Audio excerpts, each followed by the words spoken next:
राधा राधा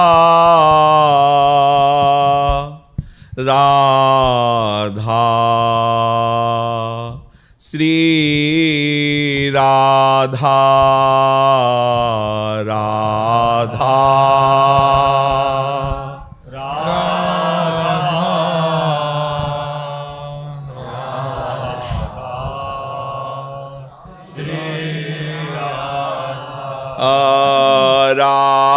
राधा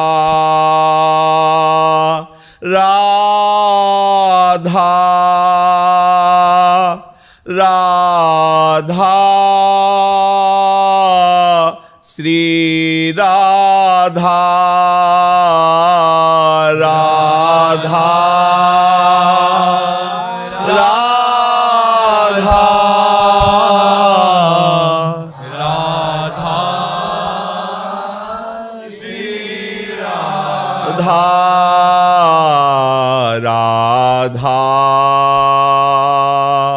राधा राधा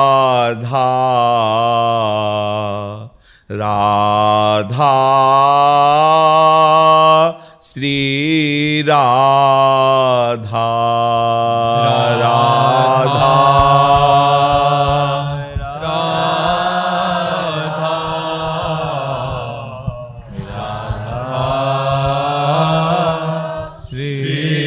राधा सच्चिदानंद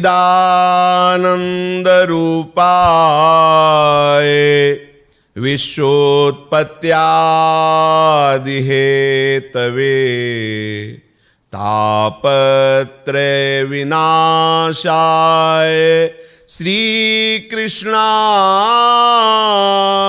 वयं नुमः कृष्णाय वासुदेवाय हरे परमात्मने प्रणतो क्लेशनाशाय गोविंदाय नमो नमः रसघन मोहन मूर्तिं विचित्र केलि महोत्सवोल्लसितं राधा चरण विलोडित रुचिर शिखंडम हरिं वंदे राधा चरण विलोडित रुचिर शिखंडम हरिं वंदे। परम सच्चिदानंद घन प्रेमानंद स्वरूप श्री युगल सरकार के चरणारविंद का सतत चिंतन, नाम कीर्तन, लीला गायन, नाम जप, मंत्र जप और लीला का श्रवण, लीला का चिंतन और आठों पहर जो भी हमारे शरीर से चेष्टाएं होती है वो केवल श्यामा श्याम के सुख के लिए, श्यामा श्याम की प्रसन्नता की भावना से की जाए तो इसी जन्म में परम प्रेम का अंकुरण हो जाएगा। यदि सत्संग की बाढ़ रहे अर्थात भगवत प्रेमी महात्माओं के वचन का हमारे हृदय में पूर्ण आदर रहे, किंचन मात्र मनमानी ना करे तो प्रेम अंकुरण संपूर्ण वृक्ष रूप धारण कर लेगा। अर्थात आपका हृदय, आपकी एक एक वृत्ति प्रियालाल के अनुराग रस में डूब जाएगी, जो जीवन का चरम अवस्था का परम लाभ है। प्रभु के लीला श्रवण से बहुत जल्दी अपनापन होने लगता है। मेरे प्रभु, मेरे श्री कृष्ण, मेरी प्यारी जो जिस भाव का उपासक होता है प्रभु उसी भाव से उसका पोषण करते हैं। ये खास बात है। जैसे अपने लोग प्रभु की बाल लीलाओं का श्रवण कर रहे हैं तो हमारे लीला चिंतन में बाल रूप नहीं आएगा, हमारे लीला चिंतन में नौ किशोरी नौ किशोर आएंगे।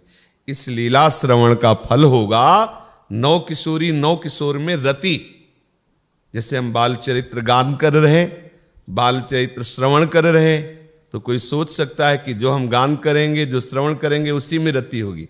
नहीं, इसका फल होगा कि जो प्यारी जू हैं उनके चरणारविंद में विशुद्ध रति और प्यारे जू की प्यारी जू के लिए सेवा करना बड़ा रसमय, क्योंकि वो सर्वज्ञ आचार्य और सर्वज्ञ प्रभु हमें जो फल देंगे वो हमारी पद्धति के अनुसार देंगे। जैसे कोई ब्रह्मबोध प्राप्त करने के लिए श्री भगवत चरणारविंद का आश्रय लेकर भगवत कथा सुने, तो उसकी रति दासत्व में नहीं होगी, उसकी स्वरूप में होगी, ब्रह्मबोध में ही होगी, क्योंकि प्रभु सर्वांतर्यामी है। और जैसी भावना से ये था माम प्रपद्यन्ते तास्ततोई भजाम्यहम्, तो जिसे अपने लोग सहचरी भाव के उपासक हैं, तो इस कथा श्रवण का परिणाम होगा सहचरी भाव की पुष्टता। दृढ़ विश्वास रखिए, इस कथा का फल होगा प्रपंच से विरति और युगल चरणारविंद की रति। प्रसंग चल रहा है कि मैया के पास बहुत सी ब्रज गोपियां उराहना देने के लिए आती हैं, और उराहना क्या देती हैं, वो लालजू के दर्शन करने आती हैं, क्योंकि वो प्रतिपल उनको ऐसा लगता है कि अभी हमने भरनेत्र देखा ही नहीं।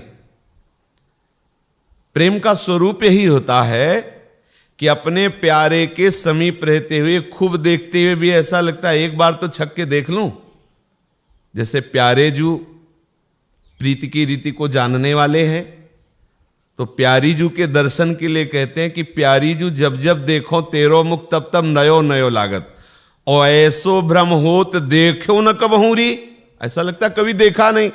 तो गोपी जनों को श्री कृष्ण चरणारविंद की विशुद्ध रति प्राप्त है, तो प्रेम का स्वरूप यही होता है, ऐसो भ्रम होत देखो न कबहूरी, मनो कबहू मिले ना। तो इसीलिए थोड़ी थोड़ी देर में कोई न कोई बहाना बनाकर, निमित्त बनाकर कुछ लेने के लिए वो आप कमोरी दे दीजिए, यद्यपि उसके घर है, पर किसी न किसी बहाने से वो देखती है प्रीतम किधर है, लालजू किधर है। अब सब गोपियों ने आकर के बताया कि हमारी तो सब के सब जो संगोष्ठी हुई थी सब फेल हो गई, क्योंकि यशोदा मैया ने कहा सबके चरण पड़ती हैं, मुझ गरीबिनी को बड़े भाग्य से आप सबके आशीर्वाद से लाला मिला है, अगर आप सब कोसोगी, जिसका जितना दही ले उन लाल जी ने फैला दिया हो, ले लिया हो, आप उससे दुगना ले लीजिए, जिसकी कमोरी फूट गई हो कमोरी ले लीजिए। तो उनमें कुछ जो है विनोदी स्वभाव की अधिक थी, तो उन्होंने कहा कि ठीक है उस समय तो हम शांत रहे, हम नई चाल चलती है। तो उनका नई चाल क्या चलोगी, बोले वो अब हम चलेंगे। उनमें से एक नव युवती थोड़ा इधर फाड़ा इधर कपड़ा फाड़ा और फाड़कर यशोदा मैया के पास गई आज, तो सीधे महरी तै बड़ी कृपन है माई, महरी तै बड़ी कृपन है माई। मैया तो बहुत कंजूस है, जबकि उदार शिरोमणि यशोदा जी। मैया ने कहा क्या हो गया, तो उसने कहा दूध दही बहुविधि को दीन्ही, सुत सो धरती छिपाई। दूध दही बहुविधि को दीनी, सुत सो धरत छिपाई। महरी तै बड़ी कृपन है माई, महरी तै बड़ी कृपन है माई। बालक बहुत नहीरी तेरे, एक कुंवर कन्हाई, सोऊ तो घर ही घर डोलत, माखन खात चुराई। बालक बहुत नहीं री तेरे, एक कुंवर कन्हाई, सोऊ तो घर घर डोलत, माखन खात चुराई। आप बहुत कंजूस हो, क्यों? घर में इतना दूध दही माखन है, अगर एक लाला है, अगर इसी को खूब चक्क पवाती तो काहे को चोरी करता? घर घर डोलता रहता, कभी ये चुराना, कभी ऐसे मटकी गिराना, कभी ये। मैया ने वही सूत्र दोहरा दिया कि आपका जो गिराया हो उससे डबल ले लो, उनका देखो ऊपर का चद्दर हटाया और कहा इसको कैसे पूरा करोगी? बड़ी विनोदी है। देखो नंदरानी जी, तुम्हारे इस लाला की करतूत देखो। मेरे घर में गया दूध दही माखन की पूरी ऐसे बिछा करके नदी बहा दी, फैला दिया सब, कोई बात नहीं। हमने दौड़कर इसे पकड़ा तो तुम्हारे सामने देख लो, हमारी चोली फाड़ दी, हमारी चूड़ियां तोड़ दी, और कहां जाऊं किससे को, और वो स्वयं करके आई है। किस लिए कि अब वो तो सूत्र सुनी चुकी थी कि वो दही गरी वापस कर देगी और बहुत। अब लालजू की तरफ देखा तो 5 वर्ष के लाल गोपाल है, कमर में हाथ रखे हुए, और गोपी की चतुरता देख रहे कि ये मतलब ये तो बहुत विचित्र है। यशोदा जी नजदीक गई। हो वारी रे मेरे तात, हो वारी रे मेरे तात, काहे को लाल पराए घर को चोरी चोरी दधी माखन खात। काहे को लाल पराए घर को चोरी चोरी दधी माखन खात। मैया ने कहा कि हम तुम्हारी बलिहारी जाती है, अब ये कौन सी नई रीत, चलो चुरा चुरा के दूध दही माखन खा रहे, लेकिन मेरी बात समझ में नहीं आती, छोटा सा कान्हा और ये कैसे ऐसे कर सकता है। ब्रज युवती बार बार ओठ चबा रही, लालजू की तरफ देख रही है प्रेम कोप से, प्रणय कोप से। मैया को समझाते देख करके उस सखी ने कहा कि ये जो आपकी मीठी मीठी डांटने की प्रक्रिया है ना, पूरे ब्रज में आपका मुंह अपने आप झुक जाएगा। अगर आपको डांटना ही तो थोड़ा कड़े होके डांटिए। कहा लो राखिए माई कानी, कहा लो राखिए माई कानी, कैसे सही पर सुनु सजनी नित उठी गोरस हानि। कैसे सही पर सुनी सजनी नित उठी गोरस हानि। कहा लो राखिए माई कानी, कहा लो राखिए माई कानी। आप बहुत प्यार से डांटती है, ऐसा ठीक नहीं है। हम कब तक आपकी मर्यादा रखेंगे, कब तक हमारी लज्जा बचेगी, दोनों बात आप समझ लीजिए। अर्थात ये बार बार ऐसी चेष्टा करेगा तो कभी गुस्सा में आके हम उल्टा सीधा भी आपको बोल सकती है, और अब आगे की बात आप समझ। मैया ने लाला की तरफ थोड़ा वक्र दृष्टि से देखा तो बोले, मैया ये झूठे दोष लगावती, मैया ये झूठे दोष लगावती। हो या को घर कबहू न देखो देन उरहनो आवती। हो या को घर कबहू न देखो देन उरहनो आवती। मैया मैं सत्य आपसे कहता हूं, बिल्कुल झूठा दोष लगा रही, मैं इसे पहचानता भी नहीं कौन गोपी है, कभी इसके घर नहीं गया, फिर ये जो बोल रही है तो झूठ बोल रही। श्री लालजू महाराज ने कहा कि इसी के मुख से पूछ लो, गोपी बोल कभी तेरे घर गए हैं? तो गोपी ने देखा कि अब तो लालजू हमारे ऊपर अपना बल प्रदर्शन कर रहे, तो उनका कहा कहो हरि के गुण तो सुनो महेरी अब ही मेरे घर जे रंग कीन्हे मोसो। कहा कहो हरि के गुण तो कल की बात नहीं आज की बात बता रही हूं। ये कह रहा घर नहीं जानते, ये कह रहा हम इस गोपी को नहीं जानते, जो रंग किया वो मैं अभी बताती हूं।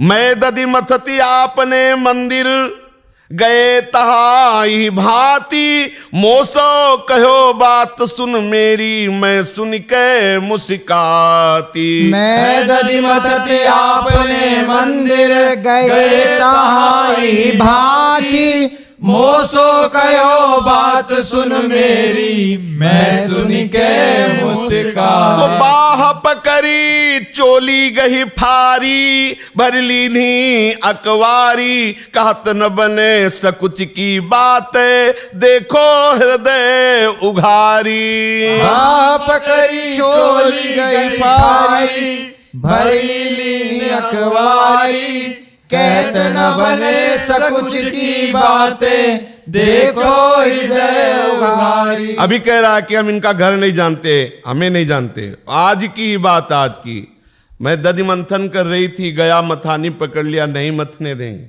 हमने कहा ऐसी बरजोरी मत करो, तो बस दोनों बाह पकड़ ली, चूड़ियां फोड़ दी, चोली फाड़ दी, और आगे की बात हृदय में समझ लो आप। मैया सोचती है कि अभी तो लाला है, ये तो कैसी बातें कर रही है। मैया कह रही कि तुम्हें होश है, तुम बोल क्या रही हो। गोरस की चोरी माट फोड़ना ये तो मुझे पच गया, लेकिन कान को ग्वालिन दोष लगावती जोर, कान को ग्वालिन दोष लगावती जोर। इतनक छोटा सा हमारा बालक दधि माखन के कारण कब ही गयो तेरी ओर, काल को ग्वालिन दोष लगावती जोर। तू तो धन जो बन की माती, नित उठी आवत भोर। तू तो धन जो बन की माती, नित उठी आवत भोर। लाल कुंवर मेरो कछु न जाने, तू है तरुणी किशोर। लाल कुंवर मेरो कछु न जाने, तू है तरुणी किशोर। कान को ग्वालिनी दोष लगावती जोर, कान को ग्वालिन दोष लगावती जोर। का पर नैन चढ़ाए डोलती, ब्रज में तिनका तोर। का पर नैन चढ़ाए डोलती, ब्रज में तिनका तो। सूरदास यशुदान खानी, ये जीवन धन मोर। सूरदास यशुदान खानी, ये जीवन धन मोर। ग्वालिनी दोष लगावत जोर, कान को ग्वालिनी दोष लगावती जोर। कान को मैया ने कहा मैं जान गई, जान गई, कुछ अब समझाने की जरूरत नहीं है। दही माखन की चोरी की बात तो चलो मैं मान गई, ये यौवन का मद तेरे चढ़ा है, और मैं देखती रोज मेरी गली में ही टहलती नजर आती है, रोज गली में टहलती नजर आ। मैं बस समझ गई, आंख कहीं और लड़ाती है, कपड़े अपने हाथ से फाड़ती है, और दोस्त मेरे लाला में लगाती है। अब मैं समझ गई, तेरी शिकायत मानने वाली नहीं। अरे ये तो मेरा प्राण जीवन धन। और लालजू बहुत भोरे बनकर मैया की तरफ देखते, वो दृष्टि मैया लीजिए, अरे बोले मेरे जीवन धन, मेरे प्राण धन, और तेरे यौवन मद चढ़ा है, इसलिए तू। उसने कहा मैया एक बात बताओ, आप इसको इतना सीधा समझती हो, अगर पकड़ के लाऊं तो? मैया ने कहा फिर तुम जो कहोगे सो हार जाएंगे, पकड़ के तुम दिखाओ। ग्वालिनी गई और आपस में सब 9 युवतियों से, 9 गोपियों से सलाह किया। और लालजू भी बड़े खिलाड़ी, ऐसा थोड़ी कि कोई आवाहन करे चुप के बैठ जाए। उन्होंने कहा अगर ये नंद का लाला है, अगर आज आ जाए और हमारे घर में घुस जाए, पक्का आज तो किसी भी स्थिति में छोड़ने वाली नहीं। 9 युवती गोपियों ने कहा सहयोग हम देंगी कि घर के दरवाजे से बाहर नहीं निकलने देंगी। तो बोले अंदर हम उसको पकड़ के और यशोदा जी के सामने ले जाएंगे।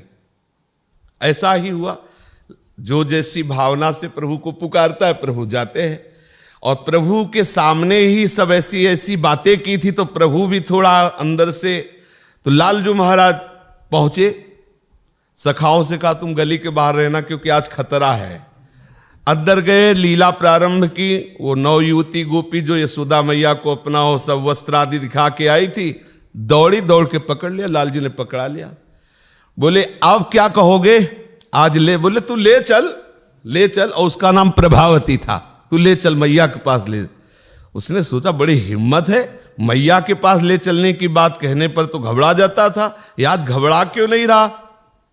ऐसे अभी आधी गली ही पार की थी कि बाहर नंद बाबा के समान वयोवृद्ध जो गोपगण हैं वो आपस में बात करते जाते। तो एक प्रथा पुरानी थी कि बहुएं तत्काल घूंघट कर लेती थी। ऐसे गांव घर में था, बुजुर्ग जब घर में आते तो डेहरी के पहले ऐसे बोले दादा आ गए दादा, और ऐसे जानकी जी से जब वनवास में कुल भीलों के समुदाय आकर के फल फूल ऐसे सब देते हैं, तो उनकी जो पत्नियां हैं वो जानकी जी के समीप बैठती हैं और प्रभु कोल भीलों का स्वागत स्वीकार, कोई दोना में पानी, कोई फल ऐसे समर्पित करता है। तो जानकी जी से कहती है तुम्हारा पति कौन है? तो नेत्रों के इशारे से कहती वो जो गोरे वाले हैं ना वो हमारे देवर हैं और वो हमारे वो हैं। जानकी जी कहती कि जो गोरे वाले हैं ना लक्ष्य, वो हमारे देवर हैं और वो जो है ना वो हमारे वो हैं। बस संकेत कर दिया, ये नहीं कहा वो राम नाम है उनका। ऐसा बहुत मर्यादा से ऐसा। अब ये तत्काल संभली, क्योंकि पीछे नंदनंदन को ऐसे घसीटते आए तो सखा पहले ही गली में लगे थे। प्रभु ने लगा दिया था कि आज अंदर खतरा है, तुम सब पकड़े न जाओ, इसलिए और उनमें उसका बालक भी था। और वो लंबा घूंघट जो ऐसे करने के लिए किया तो लाल जी ने इशारा किया और सखा उन्हीं का बालक आया, पकड़ा दिया। वो आप भागे, भाग के जा करके पहले ही शयन गृह में लेट गए लालजू।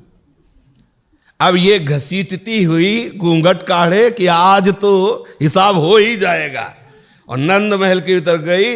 मैया जसुमती तू जो कहती हंसी माई, यह उरहनो सत्य करन को हरि पकड़ी ले आई। जसुमती तू जो कहत हंसी माई, यह उरहनो सत्य करन को हरि पकड़ ले आई। दिन प्रतिदेत उरहनो आवती, कहा तिहारो काई। देख न चाली जो सुतले अपनो, वो चली गयो पराई।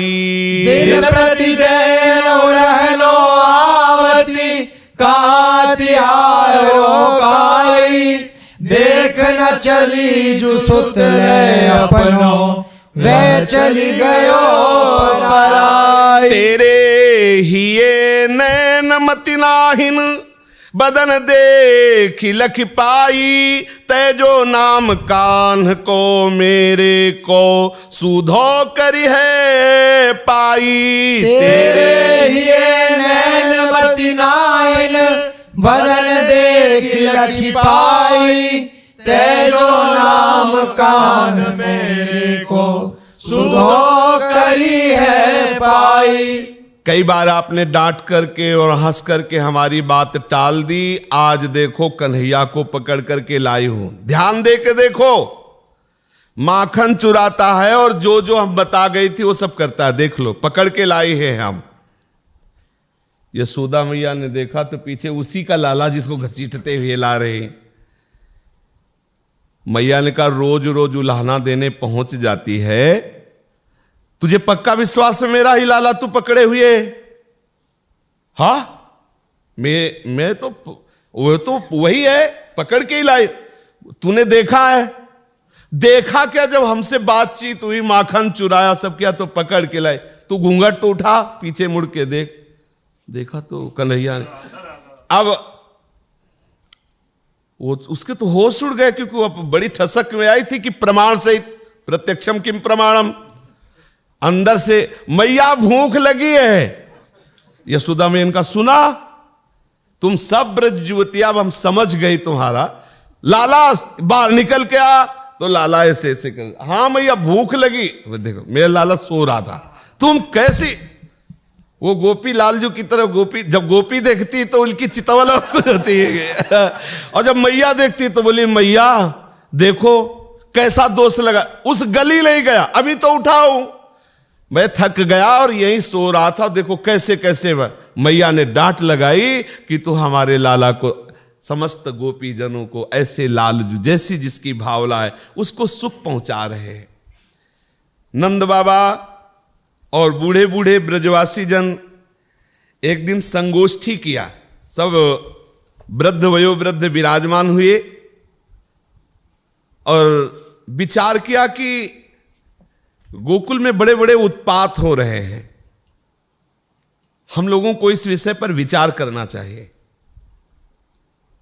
उनमें उपनंद जी अवस्था में बड़े थे और बहुत ज्ञानी भी थे। उनको इस बात का पता था कि किस समय कैसा कैसा कहां व्यवहार करना चाहिए। उनके हृदय में बलराम जी और श्री कृष्ण के प्रति अपार प्यार था। उन्होंने कहा हम सबको ऐसा उपाय करना चाहिए जिससे हमारे लाला को कभी भी कोई भी विपत्ति छू न जाए। सब लोग सभा में बैठे हुए हैं और विचार कर रहे हैं कि यहां तो बड़े बड़े उत्पात होने लगे हैं, बच्चों के लिए अब ये अनिष्टकारी है, यहां अब मुझे मंगल दिखाई नहीं देता है, इसलिए हम सब गोकुल वासियों का भला यही है कि यहां से चल दिया जाए, छोड़ दिया जाए गोकुल।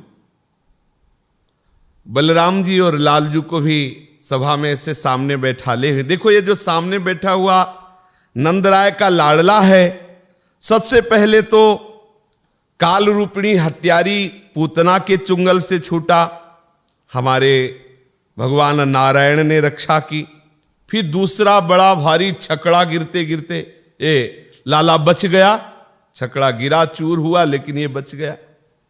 फिर बवंडर रूपधारी दैत्य से आकाश में उड़ा ले गया, भारी विपत्ति के मुख से बचा। चट्टान में गिरा वो दैत्य तो चकनाचूर हो गया, लेकिन हमारे कुल देवता भगवान नारायण ने हमारे बालक की रक्षा की। अभी अभी यमला अर्जुन के टूटने से हमारे बालक को कुछ भी कष्ट नहीं हुआ, पर भय का विषय तो है ही। यहां कोई न कोई बड़े से बड़ा अनिष्ट होता रहता है और अब हमें लगता है कि यहां से बिल्कुल चल देना चाहिए। उपनंद की बात को कोई काटता नहीं था, क्योंकि बहुत ही विचार पूर्वक बोलते थे। एक स्वर में समस्त गोप बोले उठे नंद बाबा के साथ कि आपकी सलाह बहुत उत्तम है, पर चला कहां जाए? तो उन्होंने कहा वृंदावन नामक एक वन है, हमारे जो पशु हैं, छोटे बछड़े, बड़े बैल, गाय, इनके लिए पर्याप्त वहां चारा है। नए नए हरे भरे बहुत से वन है वृंदावन में, पवित्र पर्वत और नदियां और सरोवर और बहुत ही हरी भरी लता वनस्पतियां हमारे पशुओं के लिए बहुत हितकारी, गोप गोपी गायों के लिए सुविधा का ही नहीं सेवन का भी स्थान है। सबको बात जचती हो तो आज अभी इसी समय यहां से छोड़ दिया जाए और चला जाए। सबको बोल दो कि गाय बछड़े बैल सब एक तरफ किया जाए और उनको ले जाया जाए, सब छकड़ों में पूरी सामान ला दो और यहां से चल। उपनंद की बात सुन करके सब एक स्वर में बोले बहुत अच्छा बहुत अच्छा, और जैसा आदेश हुआ वैसा वो करने लगे। अब बड़े बड़े छकड़े, अच्छा छकड़े ऐसे नहीं है कि छोटी मोटी बैलगाड़ी हो, 10-10 20-20 बैल एक एक छकड़े में जोते जाते हैं। ऐसे वर्णन आया है कि मानो पहाड़ का कोई शिखर हो, ऐसे छकड़े हैं जिनमें सामग्री ला दी जाए। ऐसे नहीं छोटी बैलगाड़ी हो 2 लोग बैठ गए हो गया, ऐसा नहीं, बहुत बड़ी बड़ी सामग्रियां सब रखी जा सकती, ऐसे छकड़े।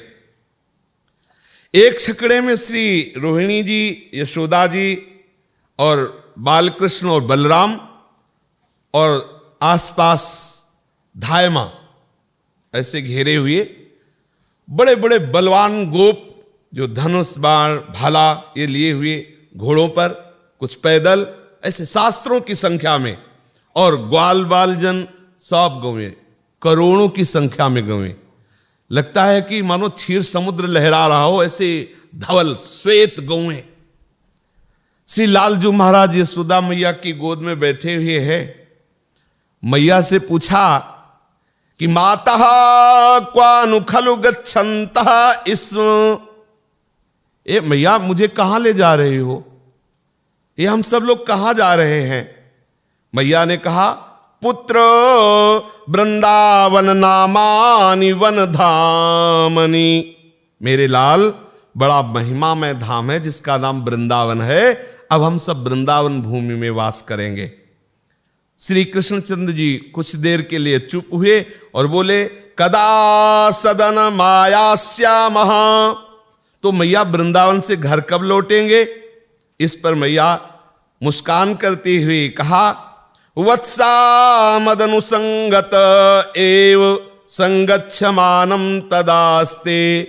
बेटा, आप घर इधर नहीं आएंगे, वहीं वृंदावन में घर बनाएंगे और वृंदावन में ही अब वास करेंगे, अब वापस नहीं आना। श्री कृष्णचंद्र जी का मुख उल्लास से भर गया जब ये सुना कि अब वापस नहीं आना है। इसके अनंतर कुछ देर वे बलराम जी के साथ जो सकट चल रहा है तो उससे वृक्षावली घूमती न, जैसे रफ्तार से चले ना तो ऐसे लगता है आसपास के वृक्ष भी चल रहे। तो बलराम जी से कहा कि देखो, जैसे हम गाड़ी पे बैठ के चल रहे हैं ऐसे ही ये वृक्ष भी चल रहे हैं। मैया सुनकर के हंसती है। तो भवतु तद वृंदावनम कुंज। अच्छा मैया, तो ये बता, ये वृंदावन कहाँ है जहां में ले जाना चाहती हो? तो यशोदा मैया ने रोहिणी जी से कहा, अब इसके प्रश्नों का उत्तर तुम ही दो। तो उनका पुत्र यमुनाया पारे। हे लाला, यमुना के उस पार वृंदावन है। फिर तो यमुना जी के विषय में कई प्रश्न श्री लालजू ने किए। रोहिणी जी से श्री कृष्णचंद्र जी पूछ रहे, लघुमातः का तत्र शात संपदस्ति यदेतावता प्रयासेन प्रयास्याम। छोटी मैया, ठीक ये बताओ कि वृंदावन में ऐसी कौन सी सुख संपत्ति है जो हम लोग गोकुल छोड़ करके इतना प्रयास करके वहां जा रहे हैं? रोहिणी मैया ने कहा, पुत्र क्रीडा स्थानानि क्रीडनकानि च बहूनि सन्ति। लाला, बहुत सुंदर सुंदर वृंदावन में स्थान है। गिरिराज गोवर्धन है, उनकी गुफाएं, बहुत कुंज निकुंजे हैं, तुम्हारे खेलने के लिए बहुत क्रीड़ा सामग्री है वहां। ये सुनकर श्री कृष्णचंद्र जी सकट में खड़े होकर नाचने लगे। कहा, वृंदावन में मुझे खेलने को मिलेगा। समझो, महाराज नाच रहे कि मुझे वृंदावन में खेलने को मिलेगा, तुम रो रहे हो। अरे तुम भी नाचो, मुझे वृंदावन वास मिल गया। वृंदावन आके वृंदावन पूछा कि कब वापस होना है? बोले नहीं होना। तो प्रसन्नता आ गई कि अब हमें वृंदावन से वापस नहीं होना। और जब वृंदावन के रहने की, कि वहां क्रीड़ा करने की बात है, तो नाच पड़े सकटे के ऊपर। अब आप सोचो जरा, क्या है वृंदावन, तो प्रभु ही जानते हैं। कितना आनंदमय है कि आनंद सिंधु को आनंद नहीं समाया और सकटे पर नृत्य का। आहा, मुझे वृंदावन में खेलने को मिलेगा। जब वृंदावन की प्रीति जागृत होती है ना, बाहर से कोई बताता है ना कि हम मथुरा के हैं, तो आप वृंदावन गए हो? हाँ, तो उसके चरण छूने को मन होता। वृंदावन, मथुरा, ऐसा आप अपने लोग, तुम यहाँ कृपा से वास मिल गया इसलिए आप घर हो गया, महिमा समझते नहीं हो। अगर महिमा हृदय में बनी रहे तो हर समय मन नाचता रहे। कहाँ हम रह रहे? वृंदावन में रह रहे। अरे वृंदावन अत्यंत दुर्लभ विषय, वो हमारा घर हो गया है, हमारा घर। श्री जी की कैसी करुणा, कैसी कृपा। ऐसा लगने लगा मानो सकट पर ये मैया और धाय मां आदि ना रोके होती तो लालजू कूद के पैदल भाग पड़ते वृंदावन के लिए। अब रथ सघन वनपथ से गुजर रहा है। जननी लाला कन्हैया के सुंदर मुख को देख रही हैं। अनजान बने हुए सर्वज्ञ प्रभु बालकृष्ण चंद्र जी प्रश्न पर प्रश्न करते जा रहे हैं। कोसौ वृक्षः समन्ता दनिस चलदलः पिप्पलः कोंडकोटिम सूते सोदुम्बराख्यः काहि घन जटा व्याप्त मूर्तिर्वटः सह इत्थं नव्यां वनांतर गतिमनु जननी डिंब संवाद जातम लोकम पीयूष वरसैर सुख यदखिलम तत्र तत्राति चित्रम। श्री लालजू पूछते हैं, ये कौन सा वृक्ष है मैया जिसके पत्ते हालते ही रहते हैं, हिलते ही रहते हैं? पीपल का ऐसा पेड़ है जिसके पत्ते कभी स्थिर नहीं रहते, जरा सी एकदम जरा सी वायु लगते हुए कंपायमान होते रहते हैं। तो मैया ने कहा इसे अश्वत्थ वृक्ष कहते, पीपल का वृक्ष कहते। और मैया ये जिसमें छोटे छोटे फल लगे हुए बहुत से, ये कौन सा वृक्ष है? तो मैया ने कहा इसे उदुम्बर गूलर का वृक्ष कहते हैं। और मैया ये जो जटा वाला वृक्ष है ये कौन सा वृक्ष है? मैया ने कहा इसे बरगद का कहते हैं, वट वृक्ष कहते हैं। ऐसे श्री लालजू मैया की चिबुक पकड़, मैया ये कौन सा पेड़ है? ऐसे पूछते जा रहे। गोप सुंदरियां लालजू की अमृतमयी वाणी से परमानंद में निमग्न हो रही हैं। आश्चर्य में भरे हुए अपने उस सकटे पर आसीन प्रभु से, जो प्रभु है वो बार बार मैया से प्रश्न करते जा रहे हैं।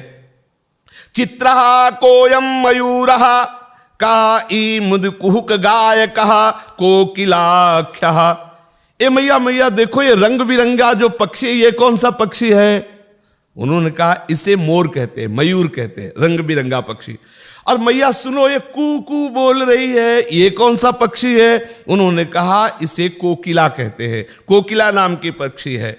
और ये ठीक मनुष्य की भांति वाणी बोलने में समर्थ ये कौन है? बोले इसे सुक कहते हैं, तोता। तोता ऐसा है कि उसे जैसा सिखाओ वैसा बोलने लगता है। और पुष्पों का पराग पीने वाला ये कौन है? बोले इसे भ्रमर कहते हैं। इस प्रकार श्री कृष्ण अपनी मैया से बार बार प्रश्न करते हैं। रविनंदिनी तट आने में अभी थोड़ा विलंब है, सकटे बड़े रफ्तार से चलाए जा रहे हैं। जननी सकट के ऊपर ही राम और श्याम को कलेवा पवाती है कि कहीं मेरे लाला को भूख न लगी हो। श्री लालजू महाराज बहुव्यंजन वो भांति रसोई खटरस के प्रकार, सूर श्याम हलदर दो भैया और सखा सब ग्वार, जो श्री लालजू महाराज पा रहे हैं। और आश्चर्य की बात यह है कि प्रत्येक गोप को ऐसा लग रहा है कि जो समीप वाला सकटा है इसमें हमारे लालजू हैं। किसी को ऐसा महसूस नहीं हुआ कि श्री यशोदा और रोहिणी जिस छकड़े में है वो सबसे पीछे। आश्चर्य का विषय प्रभु की अतुलित महिमा है। सब सखाओं को, सब ग्वालों को यही महसूस हो रहा है कि सबसे नजदीक श्री कृष्ण हमारे हैं, नजदीक ही चल रहा है। तो जब लालजू प्रसाद भोग आरोग रहे तो सबको भोग दिया गया जो सखा जन है। सकटों का समूह है।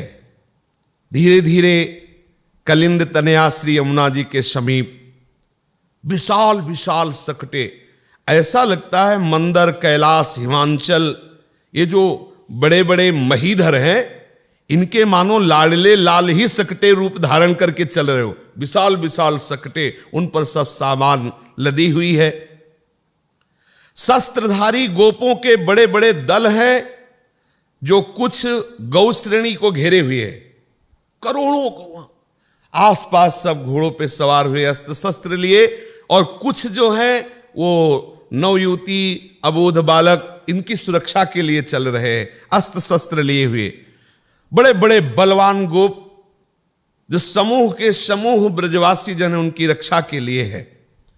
ऐसा लग रहा है कि संपूर्ण श्री वैभव अपार सैन्य बल मूर्तिमान होकर नंद बाबा की सेवा में हो। मानो आकाश का स्पर्श कर लेंगे, ऐसे ऊंचे ऊंचे ध्वजा लगे हुए अब संपूर्ण नगरी जा रही है। यमुना के समीप पहुंचे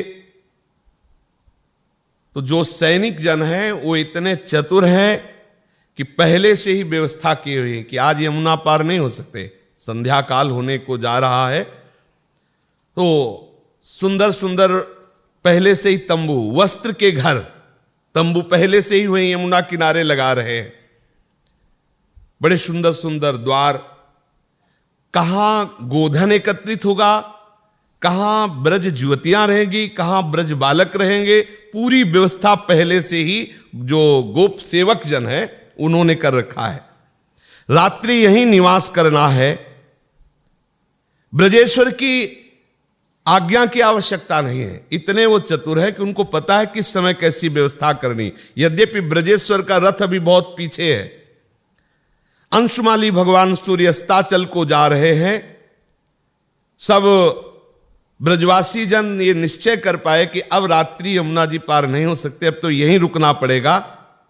चारों ओर रंगीन वस्त्रों के गृह सजाए गए 9 युवती ब्रज गोपियों के लिए, रंग बिरंगे रंग महल, सुंदर चंदोए तान दिए गए और वस्त्रों की कनात खड़ी करके सुंदर ऊपर ऐसे तंबू लगाया गया जहां गाय रुकेगी। ऐसा नहीं कि ऐसे गाय छोड़ दे, आसपास कनात और ऊपर ऐसे तंबू तान दिया गया और आसपास सब बड़े बलवान बलवान गोप वहां गौएं, 1-2 गौएं नहीं, करोड़ों में गौएं हैं। ऐसे सुंदर सुंदर गृह बनाए गए वस्त्रों के, डोरियों से बांधकर मार्ग चौराहे सब जैसी जो व्यवस्था चाहिए, मानो पूरा नगर। यत्रादौ प्रथमागता कतिपयी तस्थौ गवाम संहतिस तत्रैव क्रमतः समेत्य सनकैर वृद्धिं प्रयान्ति ततः ज्योत्स्नाखण्डमिवाग्रतः समभवत् पश्चादभूत पायसः कासारः क्रमतोभ्यपद्यत तदा क्षीरस्य वाराम निधि। गौ श्रेणियां करके खड़ी हो गई। जो गौएं खड़ी हुई तो नेत्रों से उनका पार नहीं दिखाई दे। पार का मतलब ऐसे देख रहे, गाय गाय ही, गौएं गौएं ही, अपार धेनु, संपूर्ण ब्रजवासियों की, बाबा की सब मिला के ऐसा लग रहा है कि श्वेत खंड यहां विराजमान हो गया। सफेद से एक धुरंधर विशाल बैल, बछड़े, गाय, सब संख्या नहीं गिनी जा सकती। और उनका दुग्ध जब निकाला जाता है तो सरोवर भरता है। अब इतनी गाय, ऐसा लगता है जब गायें सब दूह जाती है कि क्षीर समुद्र उफान करके आ गया हो। ऐसा लगता है जब सब गौएं दूह जाती है। बड़े ही बलवान गयंद के समान, मानो हाथी के समान, ऐसे बलवान वृषभ हैं, बैल हैं, जो सकटों को खींच कर ला रहे हैं। वस्त्र के जो महल बनाए गए हैं, विश्राम शिविर तक सकटों में बच्चों को लिए हुए ब्रज युवतियां आ रहे हैं। बलशाली बैल सकट से खोलकर अलग कर दिए गए। वृद्धा युवतियां, कुमारियां, ये सब सकटों से नीचे उतरी, कुछ रथों से नीचे उतरी। रक्षकगण पहले ही मृदुल तृण, जल, अन्न, आहार आदि की व्यवस्था पहले, जैसे ब्रज 84 कोस की यात्रा होती तो जहां यात्रा ठहरती वहां पहले व्यवस्था होती ना, ऐसे ही पूरी नंद बाबा बहुत जोर की पहले से ही वहां बाजार लगा दी गई। वणिक हाट, आहार सब फ्री बन के, पकवान सब व्यवस्था। और क्या 84 कोस परिक्रमा में जब जाते हो तो वहां थोड़ी होता है 10 रुपया की सब्जी दे दो, आराम से पाओ सब। नंद बाबा के तरफ से पहले से ही सब व्यवस्था है। अनुचरियां आवश्यक वस्तुएं लिए हुए खड़ी हुई है, जिसको जो आवश्यक है। गोप सुंदरियां अपने घर में यथायोग्य सब सामान लगा रहे हैं। रंधनशाला, शयनगार, ये सब पहले से व्यवस्थित। यहां शयन होगा, यहां भोजन बनेगा, यहां पाया जाएगा, अलग अलग सब वस्त्रों से बनाया गया है। ब्रजेंद्र, उपनंद, अभिनंद, सनंद, नंद, ये पांचों रथ पर सवार हुए सबसे पीछे है, क्योंकि कोई अव्यवस्था ना हो इसलिए। अब ये वृद्ध गोप जब वहां पहुंचे तो सेवकों की तरफ बड़ी अमृतमयी दृष्टि से देखे कि अच्छा है, पहले ही नगर बन गया, पहले ही हर व्यवस्था हुई। ये वस्त्र का नगर है। प्रबंध जो व्यवस्था है ये देख करके उन्होंने उन अनुचरों को बुलाया और अमृतमयी दृष्टि से कि बहुत हम संतुष्ट हुए तुम्हारी सेवा से। सकट जो है वो ऐसे अर्धचंद्राकार खड़े किए गए। मान लो कोई गाय मतवालापन करके आसपास जो कनात है उसे तोड़ दे तो सकटा लगा हुआ है, बड़े बड़े सकट ऐसे करके, और उनके अंदर शिविर की जो रचना हुई है वो देखते ही बनती है। अब ब्रजेश्वरी का जब रथ पहुंचा तो अपार भीड़ लालजू के दर्शन के लिए है। समीप होते हुए प्रेमी जन ही जानते प्रेम की बात। लालजू जे ही रथ से उतरे, हजारों सखाओं की, ब्रजवासियों की भीड़ लालजू को देखने के लिए है। यशोदा रानी अपने चंचल लाल को बार बार हाथ पकड़ करके गोद में उठा रहे हैं कि इतनी भीड़ में राम श्याम सबकी तरफ देखते हैं, सबको ऐसा लगता है कि लालजू हमें देख रहे हैं, सबको। अब मिष्ठान बटा जब लालजू उतरे, सबको, सब ब्रजवासियों को मिष्ठान पवाओ। लालजू ने कहा मैया थोड़ा छूट दे दे, यमुना अभी अंधकार नहीं हुआ, यमुना किनारे लता वल्लरियां बहुत सुंदर दिखाई दे रही, देखो कितने कितने सुंदर कुसुम खिले हुए रंग बिरंगे, मचल उठे। मैया ने कहा हम गोप गोपियों को आदेश करते हैं जो तुम पुष्प कहो वो चयन करके तुम्हें दे देंगे। चुप हो जाते हैं, गोपी दौड़ के जाती है, जिस पुष्प की तरफ अंगुली करते हैं वो पुष्प ऐसे लाकर दे देती है। फल भार से लदे हुए वृक्ष श्री कृष्णचंद्र दृष्टि बचा करके भागते हैं उन फलों को तोड़ने के लिए, रंग बिरंगे पुष्प के गुच्छों को लेने के लिए। मैया विवश हो जाती है, मैया साथ फिर दौड़ती है, रोहिणी जी और यशोदा मैया और लालजू कुछ फल कुछ पुष्प ऐसे चयन करते हैं। श्री कृष्णचंद्र वो पुष्प ला करके जो जितने सखा ब्रजवासी है सबके ऊपर ऐसे ऐसे फेंकते हैं, खेलते हैं ऐसे, मानो अपने जनों को पुष्प वर्षा के द्वारा आज श्री लालजू दिखा रहे कि इनकी पूजा हम भी करते हैं, ब्रजवासियों की पूजा हम भी करते हैं, पुष्प वर्षा करते हैं।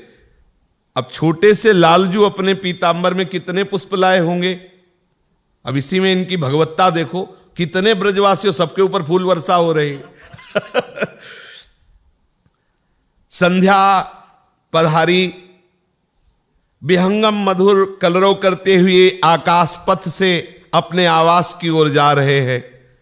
मयूर आदि पक्षी ऊंचे वृक्षों की शाखाओं पर जाकर चुपचाप बैठ गए हैं। मृगों के दल मंडलाकार आकर के वहां शांत मुख किए हुए खड़े हैं। जहां ब्रजवासी जन सब रुके, मृगमंडली मधुपान किए हुए मधुकर वृंद कमल कोश निमीलित हो जाने के कारण वो उसी में बंदी बन गए हैं। कुमुदनियां अपनी अभिलषित बेला का समागम देख करके प्रफुल्लित हो रही है। वस्त्र गृहों में सुरक्षित दीपक जलाए जा रहे हैं। दीपक नहीं केवल का, सुरक्षित दीपक, मतलब ऊपर से जैसे आंख ऐसी कि अगर वो गिर भी जाए तो किसी वस्त्र में आग ना लगे, ऐसे सुरक्षित। ब्रजेश्वरी एवं श्री रोहिणी जी श्री कृष्णचंद्र एवं श्री बलराम को अपनी गोद में लेकर विश्राम गृह में पधारती है। अगणित दास दासियों ने पहले से ही व्यवस्था कर रखी थी। मैया राम श्याम को बैठाल करके यथेक्ष दुलार करती है, उन्हें भोजन पवाने लगती है। उसी समय असंख्य गायों का संध्या समय का दोहन शुरू होता है।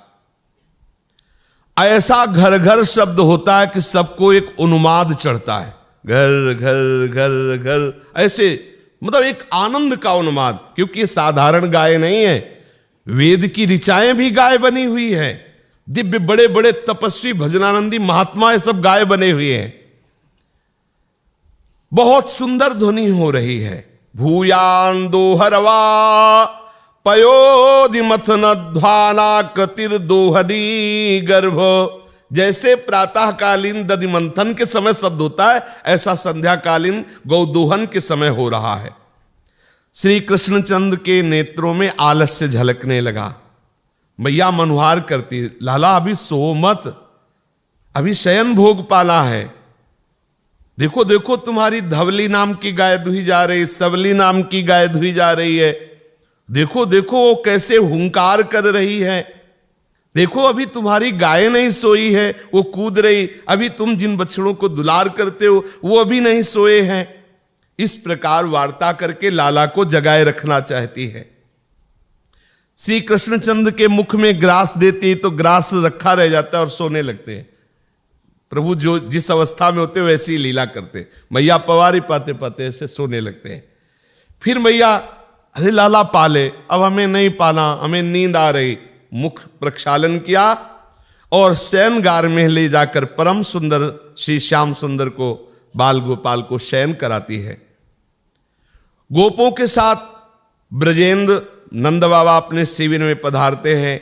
मैया सबको भोजन कराती है, फिर बाद में रोहिणी जी और मैया प्रसाद पाती है। देखो ये प्रसाद के पवाने की ये पद्धति है, जो प्रसाद पवाए घर में जो सबसे बड़ा हो उसको सबसे बाद में पाना चाहिए। अब जैसे यहाँ यशोदा मैया रोहिणी जी तो बाबा को भी पवा दिया, सब पा चुके, सबके बाद जब पता चला कि सब ब्रजवासी जन पाले तब ऐसा। अब इंद्रियों में उतना संयम नहीं रहा, नहीं वैसे पहले ऐसा था, तभी वो पातिव्रत धर्म और तभी विशेष विशेष महिमाएं प्रकाशित होती थी कि अपने पूज्य जनों को, अपने गुरुजनों को, अपने श्रेष्ठ जनों को या बोध बालकों को पवा के ही प्रसाद पाने की पद्धति थी और वो पूर्व इतिहासों में मिलती है। लेकिन अब ऐसा नहीं हो रहा है, उसी से बुद्धि हमारी बदलती चली जा रही, रजोगुण होती चली जा रही। अध्यात्म क्या है ये हम भूलते चले जा रहे, केवल शरीर पोषण, विषय सेवन, केवल इंद्रियों का दुलार, इतना ही रह गया है। सबसे बाद में मैया ने प्रसाद पाया। इतनी सुंदर विश्राम की व्यवस्था, इतनी सुंदर खान पान की व्यवस्था, बाबा बहुत प्रसन्न हुए कि सेवक जन बहुत प्रवीण हैं। किसी को ऐसा नहीं लग रहा कि हम अपने घर में नहीं हैं। भोजन पान से निवृत्त होकर उल्लास में भरे हुए वस्त्रमय महलों में शोभा का दर्शन करते हुए बाबा बड़े बड़े बुजुर्ग ब्रजवासियों के साथ भ्रमण कर रहे हैं। सब शयन कर रहे हैं, बाबा भ्रमण कर रहे हैं और आसपास बड़े ही बलवान प्रहरी गोपगण, कोई भाला लेकर, कोई तलवार लेकर के, ऐसे बराबर घोड़ों से। 8 कोस में तो केवल गाय हैं। ये जो शिविर लगा है ऐसा नहीं कि वो मतलब मोहल्ला जैसा, 8 कोस में तो केवल गाय हैं और ये भी 8 कोस यहां भूतल के नहीं है, दिव्य चिदानंद। फिर पूरे ब्रजवासी घोड़ों से आसपास भारी सुरक्षा, और एक प्रहरी उच्च स्वर से पुकारता है जय श्री हरि, तो दूसरा पुकारता जय श्री हरि, जय श्री नारायण, ऐसे गूंज हो रही कि सब सावधान, मतलब आप निश्चिंत होकर सोइए। आसपास से जैसे जागते रहो ऐसे पुकारते जय श्री हरि, दूसरा बोला जय श्री नारायण, वो दूसरा बोला नारायण, तो ऐसे भगवान नाम की गूंज। इधर जब वो गूंज रुकती है तो यमुना जी की गूंज, कल कल नाद हो रहा। समीप ही यमुना जी है, शुभ्र चांदनी छाई हुई है, सब थके हुए गंभीर निद्रा में सो जाते हैं, केवल प्रहरी और बाबा जाग रहे हैं। बाबा अपने ब्रजवासियों को पिता जैसा प्यार देते हैं, तो प्रभु ब्रजवासियों को प्राणों जैसा प्यार देते हैं। जैसे अपने प्राणों को हम कितना चाहते हैं, ऐसे प्रभु कहते हैं जो इस भूमि में वास करते हैं वो हमारे प्राण प्यारे हैं। काहे को चिंता करते हो, आप इसकी महिमा को समझो और निश्चिंत हो जाओ। अगर समझ जाओगे ना, इस रहस्य को जान जाओगे ना, ये सब रोना धोना खत्म हो जाएगा। सच्ची मानिए, एक केवल सूत्र हृदय में बैठा लीजिए, परमानंद का सूत्र है, कोई भी कर्म आपका संस्कार ना बना पावे, बस इतना समझना है। ये सुबह से हमारे चिंतन चल रहा है। संस्कारों से प्रेरित होकर कर्म होते हैं, कर्म से संस्कार बनते, बस इसी से जन्म मृत्यु का चक्र चल पड़ता है। पूर्व संस्कार से प्रेरित होकर के तुम्हारे हृदय में जो दुर्वासना या सद्वासना, दोनों संस्कार से ही प्रकट हो। बोले संस्कारी है तो संस्कार केवल अच्छे ही नहीं होते, बुरे भी होते हैं। वो संस्कार अंदर वह हैं, वो आपको प्रेरित करेंगे। आप बस आपको संभलना है, और वो संभलने का विधान प्रायः हम रोज बताते रहते हैं। जैसे आपके मन में वृत्ति कोई कुमार्गगामी जा रही, ज्यादा देर मत उसको निकलने दो, तत्काल सावधान हो जाओ। जैसे हम आज के 10वें दिन स्वप्न क्या था आप चिंतन करते हो क्या? तो पूर्व संस्कार से जो विषय वासना संबंधी आपके जीवन में बात आती है, जो भोगा है, जो अच्छा या बुरा जैसा भी, कोई द्वेष करने वाला, कोई सम्मान करने वाला, कुछ भी ऐसा बाहर आता है जो प्रभु से बिलग है, पहली बात तत्काल उस पर मिथ्या बुद्धि करो, ऐसा सब झूठा। दूसरी बात तत्काल उस पर भगवत बुद्धि करो, क्योंकि अगर नहीं रुक रहा इतने में तो प्रभु ही थे, हम जान नहीं पा रहे थे। होगा क्या, भले आप उस समय उसी में विचरण करो, लेकिन संस्कार नहीं बन पाएगा। हमें खास बचत करनी कि अगला संस्कार न बनने पावे, नहीं वो फिर प्रेरित करेगा। आप जिस विषय का चिंतन कर रहे हैं, अगर उसका सुख भोगे और घंटों उसी में डूबे हैं चिंतन में, तो क्रिया हो या ना हो वो बन रहा है जो बनना चाहे। जो हमारे बर्बादी का कारण है उसे संस्कार कहते, वो बन रहा है। बोले हमने कुछ बुरा तो नहीं किया, लेकिन जो आप चिंतन में बुरा सोच रहे थे वो ये सांसारिक बातें हैं, क्रिया पर उतरना। अरे उतने से ही जो संस्कार बना वो तुम्हारे मोक्ष पद में पहुंचने में, प्रेम पद में पहुंचने में बहुत बड़ा बाधक है। खास बात है संस्कार 2 सूत्रों से। पहली बात, मिथ्या यदि नहीं कट रहा है तो तत्काल भगवत बुद्धि, उस वस्तु व्यक्ति स्थान में श्री कृष्ण। तो भले आपका हृदय जल रहा लेकिन संस्कार नहीं बन पा रहा। दूसरी बात, वो समय वो क्रिया बांधने में समर्थ नहीं हुई, निष्फल हो गई, निष्प्रभावित हो गई। वो मिसाइल चली लेकिन वो फ्यूज हो गई, वो आपको नष्ट नहीं कर सकती। ये युक्ति से मुक्ति, सावधानी पूर्वक हर कर्म को निष्फल करते जाओ। कैसे निष्फल होगा समझ रहे? जहां जहां मन जाए पहले तो स्वाप्निक भाव, अगर नहीं बनता तो भगवत भाव, और हर कर्म प्रभु को समर्पित कर दो, हर कर्म। तो वो आपको बांध नहीं पाएगा, संस्कार नहीं बना। कुछ दिनों बाद जो पूर्व संस्कार सब मिटते चले जाएंगे और आप जीवन मुक्त अमना हो जाएंगे, आपका मन निश्चल हो जाएगा। श्री सच्चिदानंद प्रभु मैया के हृदय से लगे हुए शयन कर रहे, ब्रजवासी जन शयन कर रहे, नंद बाबा वयोवृद्ध गोपजन ये भ्रमण कर रहे हैं। जो रस्सियों से गलियां बनाई गई हैं कि कहीं कोई किसी भी तरह का किसी को दुखद घटना ना हो, कोई जंगली जानवर ना आ जाए, और बड़े बड़े बलवान पहरेदार हैं। आज क्रम बदल गया। सबसे पहले यशोदा जी उठती थी, लेकिन आज सबसे पहले गोपीजन उठी और सब स्नान आदि करके और मंथन शुरू किया, क्योंकि यात्रा भी तो होनी है। मंथन सुन करके यशोदा जी उठी। ब्रजेश्वरी उठती है, उठकर वस्त्रों का अपने परिवर्तन करती हैं, मार्जन आदि स्नान आदि करके, और सब सामग्रियां पूजन की एकत्रित करती है। हमने पुराने घरों में देखा है, सुबह उठ करके देहरी के पास चौक पूरना, दीपक जलाना, ऐसे मंगल कार्य किए जाते थे। अगर हमारे हृदय में थोड़ी भी आस्था है और हम पुराने जनों की रहनी को देखें तो पूर्ण भागवतिक मिलता था। बोले सुबह उठ करके हाथ दर्शन करो, पृथ्वी को प्रणाम करो, माता पिता बुजुर्गों के जाके चरण, ये सिखाया जाता था। अपने लोग सब करते थे, उठो चलो माँ के पैर छुओ, पिता के पैर छुओ, बाबा के पैर छुओ, जो बुजुर्ग जन है प्रणाम, और देखो इतने बार भगवान के नाम जप करो। और यहाँ ऐसे कराग्रे वस्ते लक्ष्मी कर मध्य सरस्वती कर मूले च गोविंदो प्रभाते कर दो, ऐसे मतलब सब क्यों सब मंगलमय मंगल। आज बच्चों से पूछो अपने माँ के पैर छूते हो, पिता के पैर छूते हो, तो वही भले छू ले, उनको तो छूने का समय है नहीं। हाँ वो भले वो जूता मोजा पहनाने के समय वो भले, लेकिन नहीं उनको समय नहीं है। पत्नी से पूछो रोज उठ करके पति के, हमने देखा है वो आंचल ऐसे करके और ऐसे करके पैर छूती पति होके ऐसे, तो एक सद्भावना बनती है। तो जब आप ऐसी सद्भावना से, तो आपके अंदर भगवत भाव उदय हो जाएगा, क्योंकि धीरे धीरे सद्भावना वो रूप धारण कर लेगी। तो उसमें तप बल ये सब सत्य ये प्रतिष्ठित होता था। ऐसा थोड़ी है। हमने प्रसंग पढ़ा नल और दमयंती का, नल दमयंती का प्रसंग। तो जब महाराज नल को वनवास हो जाता है तो दमयंती उनके साथ जाती है। महाराज नल ने विचार किया कि दमयंती को इतना कष्ट होगा और ये ऐसे मानेगी नहीं, तो उन्होंने सोते हुए उनको छोड़ दिया। मेन प्रसंग पर हम जाते हैं। अब वो हाँ महाराज ऐसा पुकारते हुए जब जगी देखा नहीं तो भागी, तो उनको एक अजगर ने पकड़ लिया, और अजगर खाता नहीं लीलता है, वो आधा लील चुका था। और वो ये नहीं पुकार रही थी कि बचाओ, कह रही थी हाँ महाराज अब मैं आपकी सेवा से वंचित हो गई, क्या अपराध बना। इतने में एक जो बहेलिया था जो जंगलों में रहते हैं कोल भील, उन्होंने देखा, दौड़ कर आए और तलवार से उसको काटा अजगर को और उनको निकाल लिया।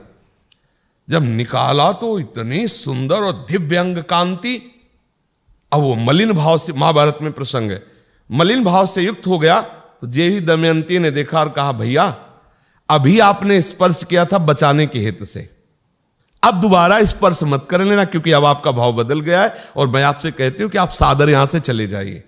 वो काहे को सोचे अबला है, ऐसे स्पर्श करने को हुआ कि उसके आग लग गई, शरीर में भस्म हो गया। भगवान व्यास देव जी वर्णन करते हैं। तब भगवान व्यासदेव जी कहते ऐसा क्यों हुआ? बोले पातिव्रत धर्म से युक्त हैं, कभी किसी पुरुष अन्य पुरुष ने स्पर्श नहीं किया महाराज नल के सिवा। तो बचाने की मुद्रा में स्पर्श किया तो कुछ नहीं हुआ, लेकिन काम भाव से स्पर्श करने की चेष्टा की तो भस्म हो गया। ऐसा थोड़ी कि मर्यादाओं से चलने में, धर्म से चलने से अरे क्या होता, क्या नहीं होता, देखो ना करके सामर्थ्य ऐसी प्रकट हो जाएगी, ऐसा ज्ञान विज्ञान और ऐसी संतति होगी जो भगवत प्राप्ति कराने वाली होगी। ब्रजेश्वरी देहरी पूजन करती है, सुंदर दीपक जलाती है और भगवान नारायण का स्मरण करते हुए फिर दधि मंथन प्रारंभ करती हैं। श्री यमुना जी की बड़ी सुंदर शोभा हो रही है। बोले अति मंजुल जल प्रवाह मनोहर सुखावगाह विदित राजत अति तरिणी नंदिनी। अति मंजुल जल प्रवाह मनोहर सुखावगाह विदित राजत अति तरिणी नंदिनी। श्याम बरन झलकत रूप लोल लहर बर अनूप सेवित संतत मनोज वायु मंदिनी। श्याम वर झलकत रूप लोल लहर बर अनूप सेवित संतत मनोज वायु मंदिनी। कुमुद कंज बन विकास मंडित दिशि दिशि सुवास गुंजत अलिहंस कोक मधुर छंदिनी। कुमुद कंज बन विकास मंडित दिशि दिशि सुवास गुंजत अलिहंस कोक मधुर छंदिनी। प्रफुल्लित अरविंद पुंज कोकिल कलसार गुंज गावती अली मंजु पुंज विबुध बंदिनी। प्रफुल्लित अरविंद पुंज कोकिल कलसार गुंज गावत अली मंजु पुंज विबुध बंदिनी। नारद शिव सनक व्यास ध्यावत मुनि धरत आस चाहत पुलिन वास सकल दुख निकंदिनी। नारद शिव सनक व्यास ध्यावत मुनि धरत आस चाहत पुलिन वास सकल दुख निकंदिनी। नाम लेत कटत पाप मुनि किन्नर ऋषि कलाप करत जाप परमानंद महाआनंदिनी। नाम लेत कटत पाप मुनि किन्नर ऋषि कलाप करत जाप परमानंद महानंदिनी। अत्यंत शोभामयी श्री यमुना जी, आसपास लताएं झूम झूम कर यमुना जल का स्पर्श कर रही है और बड़ा तीव्र प्रवाह है। श्याम रंग का जल है और अरुण वर्ण, नील वर्ण, स्वर्ण वर्ण, श्वेत वर्ण ऐसे कमल खिले हुए हैं जिन पर भौरे गुंजार कर रहे हैं, हंस आदि कलरव कर रहे हैं। ये यमुना जी के तट पर वास करने के लिए शिव सनकादि भी याचना करते हैं और यमुना यमुना ऐसा उच्चारण करने पर सारे पाप नष्ट हो जाते हैं। जो यमुना के तट पर बैठकर जाप करता है निश्चित वो परमानंद को प्राप्त होता है। ऐसी श्री यमुना जी में प्रातःकालीन बेला पर अद्भुत शोभा हुई। आप सब गोपगण उत्साहित हैं वृंदावन पहुंचने के लिए। वृंदावन पहुंचने के लिए सबसे पहले आवश्यकता है गोधन पार हो, फिर सब ब्रजवासी जन, ब्रज युवती जन, ब्रज बालक जन सब पार हो तब तो वृंदावन पहुंचे। बड़े बड़े बलवान गोप यमुना जी में उतरे आसपास, क्योंकि गयों को कोई ऐसा थोड़ी कि छोड़ दिया तो निकल, इधर भी जा सकती उधर, ऐसे सब पंक्ति से बलवान गोप खड़े हो गए और ही ऐसे कह के हो कह के गौओं को ऐसे मानो आज्ञा दी गई। सहस्त्र गौओं के झुंड यमुना जी में पार हो रहे। बड़े बड़े बलवान जो सांड है वो चीरते हुए जल की तरंगों में ऐसे सींग का प्रहार, बड़ी शोभा हो रही, हुंकार करते हुए यमुना जी को पार कर रहे। जो गौएं हैं वो अपने जो अभी नवकिशोर शिशु हैं जो तैर लेते हैं उनको पीछे मुड़कर देखती है, साथ आ रहे कि नहीं, ऐसे साथ लेकर के जा रहे हैं। असंख्य गो बछड़े हैं, गिने नहीं जा सकते हैं। गौओं की श्वास लगने से लहर बढ़ रही है यमुना जी की। एक दो गौएं थोड़ी है, ऐसे पार हो रही। सुखपूर्वक पहले गौएं पार हुई, उनके बछड़े पार हुए, फिर विशाल बैल सांड वो पार हुए। अब जो अत्यंत छोटे बछड़े नवजात हैं, तो ऐसे बछड़ों को लेते हैं और ऐसे कांधे पे बलवान गोप रखते हैं, दो पैर ऐसे दो पैर ऐसे आगे करके और एक हाथ से पकड़ते हैं और तैर करके पार करते हैं। क्योंकि वो तैरना, अभी छोटे बच्चे हैं ना, तो उनको ऐसे लेकर मानो बाएं हाथ से ऐसे चार पैर पकड़ लिए, गर्दन में ऐसे लिए हुए और ऐसे करके उन नवजात बछड़ों को पार करते हैं। ग्रीवा पीठेसु कृतोरसी मृदु चरणान बाहुनैकेन रुद्धा, अपनी ग्रीवा में ऐसे दोनों तरफ से ऐसे चरण करके ऐसे पकड़कर और फिर ऐसे वत्सान सद्या प्रसूतान प्रतरण पटवो बाहुनान्यन केचित, अन्य बाहु से, एक बाहु से पकड़े हुए हैं और एक बाहु से पैर करके पार करते हैं। अब गोधन निराली छटा, एक तो सब स्नान करके यमुना जी से निकल रही ना, विशाल गौओं का समुदाय, मानो जिसे स्रोत से दुग्ध राशि प्रकट हो गई हो, ऐसे गौएं बछड़े बैल, बड़े बड़े कुकुद वाले बैल, जैसे मानो पहाड़ गिर शिखर, ऐसे ऐसे जो सांड के ऊपर होते ना, कंधे के ऊपर ऐसे कुकुद, ऐसे नीचे हिलकता हुआ, ऐसे बड़े बड़े विशाल थनों वाली गाय। देखते ही श्री कृष्ण की प्यारी गौएं हैं। अब गौएं तो पार हो गई, अब ब्रज युवतियां 9 किशोर बालकों को साथ लिए हुए कैसे पार हो? उनके लिए चतुर शिरोमणि जो सेवक जन है वो पहले व्यवस्था किए थे। क्या व्यवस्था की गई? तत्काल नावें मंगाई गई और नाव ऐसे, और उन नावों को रस्सी में बांधा गया। समझ रहे? एक नाव ऐसे रस्सी में बंधी हो, ऐसे संपूर्ण नावों को एक रस्सी में, ऐसे रस्सी में, इधर उधर हिलना डुलना नहीं, खूंटों से किनारे में ऐसे रस्सियां करके, और उन नावों को ऊपर तृण बांस ये डाल करके पाट दिया गया, उसके ऊपर बालू डाल दी गई और सीधे सक्टे चढ़ा दिए गए।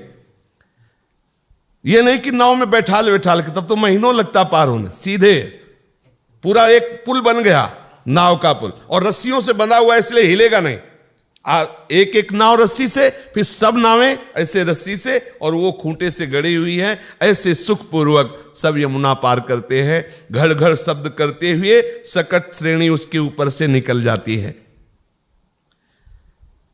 श्री बलराम जी और लालजू बहुत आनंद हो रहे, इतना आनंद है कि मैया को दोनों हाथ पकड़कर इन्हें रोकना हो रहा है। जैसे यमुना पार हुए और ये हुआ कि वो वृंदावन रहा, अब ये रोके नहीं रुक रहे, मैया दोनों हाथ पकड़े हुए इनको अब विद्युत गति से सकट चल रहे हैं। सुबल श्रीदाम सखा ये सब आसपास सकट, गोप शिशुओं को ठीक ऐसा लग रहा है कि लाल जो हमारे समीप वाले सकट पर हैं। ऐसा ये अघटन घटनापटीयसी योग माया का ऐसा लीला प्रभाव, किसी भी ब्रज गोप बालक को ऐसा नहीं लग रहा कि लालजू हमसे दूर है। जब लालजू मंडलाकार होकर भोग पाते हैं तब तो बहुत ही गोपों के लालजू की पीठ में, लेकिन किसी को ऐसा नहीं लगता, सबको लगता है कि लालजू हमारी तरफ ही मुख किए हुए पार है। ये प्रभु का अद्भुत वैभव है। गोप शिशुओं को यही अनुभव हो रहा है कि यात्रा के समय से लेकर अभी तक लालजू हमारे समीप ही हैं। असंख्य रथ, असंख्य छकड़े, सकट, कैसे वर्णन करे।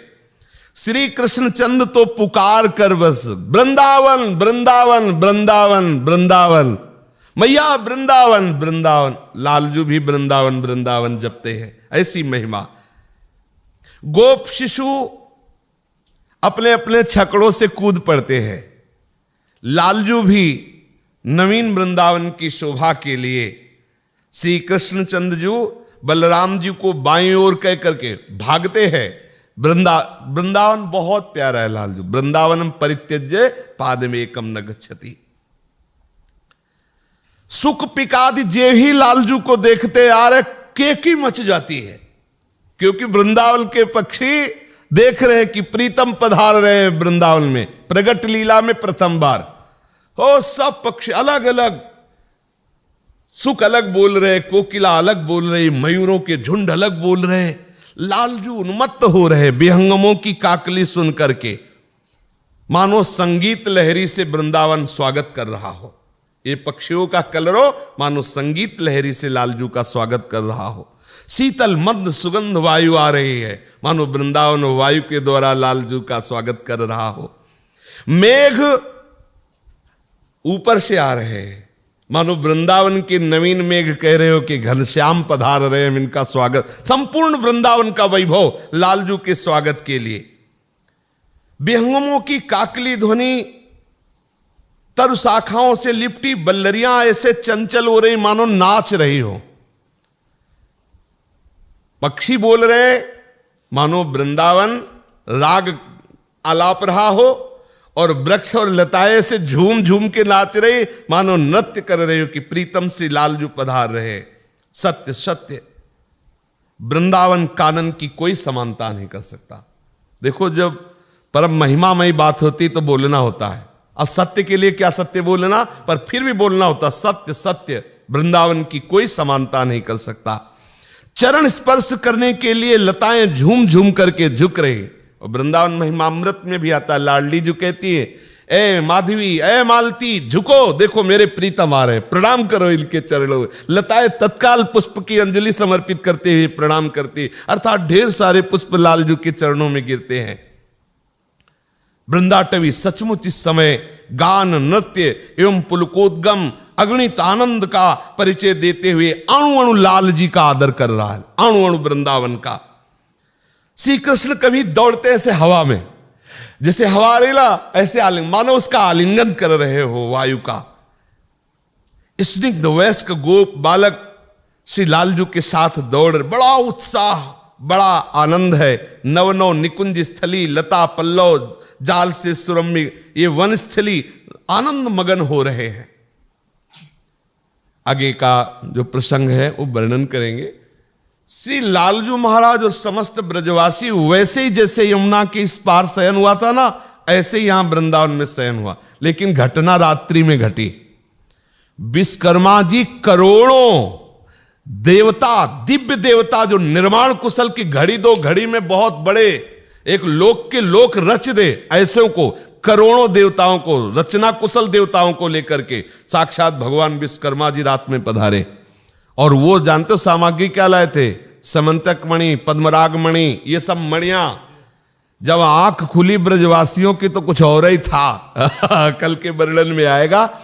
लेकिन विश्वकर्मा को केवल निमित्त मात्र बनाया, क्योंकि प्रभु का वृंदावन दिव्य चिदानंद नित्य है, तो केवल निमित्त बनने के लिए सौभाग्य दिया विश्वकर्मा। तत्काल वृंदावन अपने वैभव को प्रकाशित किया। जे ही लालजू आए, और जे ही लालजू प्रगट में अंतर्ध्यान होते हैं तो वो भी अंतर्ध्यान हो जाता है। जैसे आप यहां देख रहे तो आपको समंतक मणि का महल थोड़ी दिखाई दे रहा, लेकिन है। आप आराधना कीजिए, आपकी त्रिगुण दृष्टि हटे तो आपको यही चिदानंद वृंदावन, जिसमें अभी इसी क्षण हमारे लालजू और प्यारीजू विहार कर रहे हैं। शेष चर्चा आगे। श्री राधा वल्लभ लाल की जय। जय जय श्यामा, जय जय श्याम, जय जय श्री वृंदावन धाम।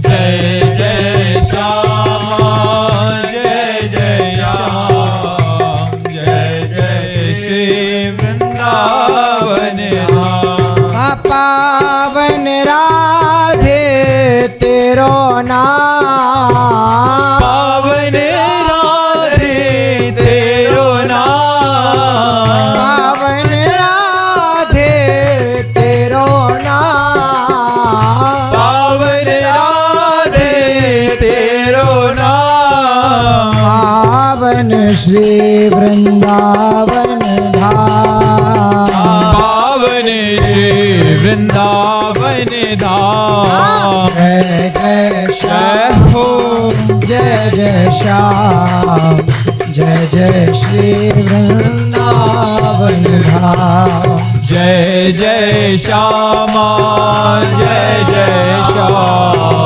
जय जय श्री वृंदावन धाम। मेरी श्यामा मेरो श्याम, मेरी श्यामा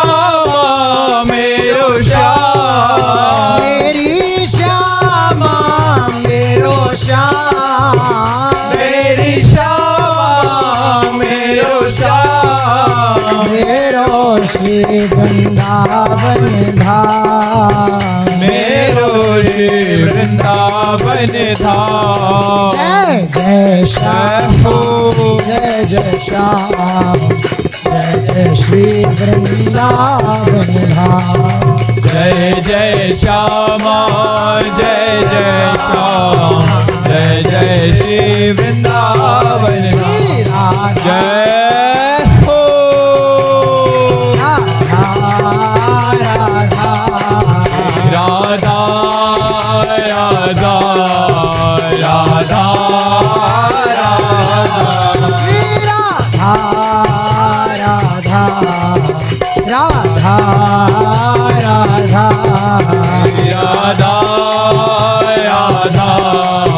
राधा राधा श्री राधा राधा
महाप्रभु श्री हरिवंशचंद्र जी महाराज की जय, श्री सेवक जी महाराज की जय, समस्त सहचरी वृंद की जय, श्री वृंदावन धाम की जय, श्री यमुना रस रानी की जय, समस्त संत हरि भक्तन की जय, श्री सद्गुरुदेव भगवान की जय। जय जय श्री राधे श्याम, जय जय श्री राधे श्याम, जय जय श्री राधे श्याम, जय